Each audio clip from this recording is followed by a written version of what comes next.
അസ്സലാമു അലൈക്കും വറഹ്മത്തുള്ളാഹി വബറകാത്ത്. അൽഹംദുലില്ലാഹി റബ്ബിൽ ആലമീൻ വസ്സലാത്തു വസ്സലാമു അലാ റസൂലിൽ കരീം വഅലാ ആലിഹി വസഹ്ബിഹി അജ്മഈൻ. യാ അയ്യുഹല്ലദീന ആമനൂ തഖുല്ലാഹ ഹഖ്ക തുഖാതിഹി വലാ തമൂതുന്ന ഇല്ലാ വഅൻതും മുസ്ലിമൂൻ.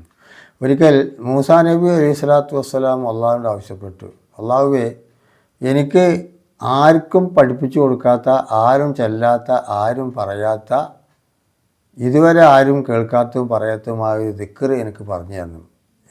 എനിക്ക് നിന്നോട് എപ്പോഴും ചെല്ലാനും നിൻ്റെ സാമീപ്യം നേടാനും വേണ്ടി ആ ദിക്ർ എനിക്ക് പറഞ്ഞു തരണമെന്നാണ്. അപ്പോൾ അള്ളാഹു തആല പറഞ്ഞു, ഖുൽ യാ മൂസ ലാ ഇലാഹ ഇല്ലല്ലാഹ്, ലാ ഇലാഹ ഇല്ലല്ലാഹ് എന്ന് ചെല്ലിയാൽ മതിയാണ്. അപ്പോൾ മൂസാ നബി പറഞ്ഞു, പടച്ചോനെ, അത് ഈ ലോകത്തിൽ വന്ന എല്ലാ പ്രവാചകന്മാരും എല്ലാവരും ചെല്ലുന്നതാണ്, ചൊല്ലിക്കൊണ്ടിരിക്കുന്നതാണ്, ഇനിയും ചെല്ലുന്നതാണ്. അതല്ലാത്ത ഒന്ന് വേണം എനിക്ക് പ്രത്യേകമായിട്ട് ദിക്ർ.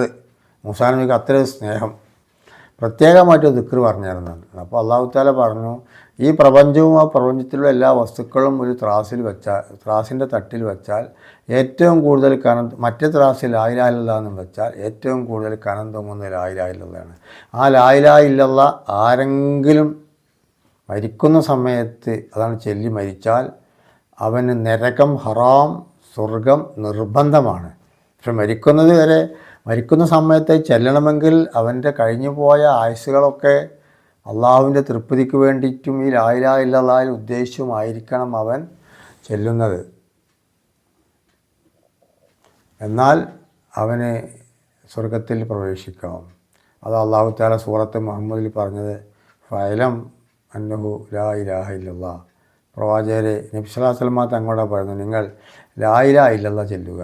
അപ്പോൾ സഹോദരിമാർ ലാ ഇലാഹ ഇല്ലല്ലാഹ് എന്ന ദിക്ർ അത്രയും ശ്രേഷ്ഠതയുള്ളതാണ്.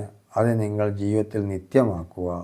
അള്ളാഹു ചൊല്ലി മരിക്കുക. നമ്മളെല്ലാവരും അനുഗ്രഹിക്കുമാറാവട്ടെ. അസ്സലാമു അലൈക്കും വറഹ്മത്തുള്ളാഹി വബറകാതുഹു.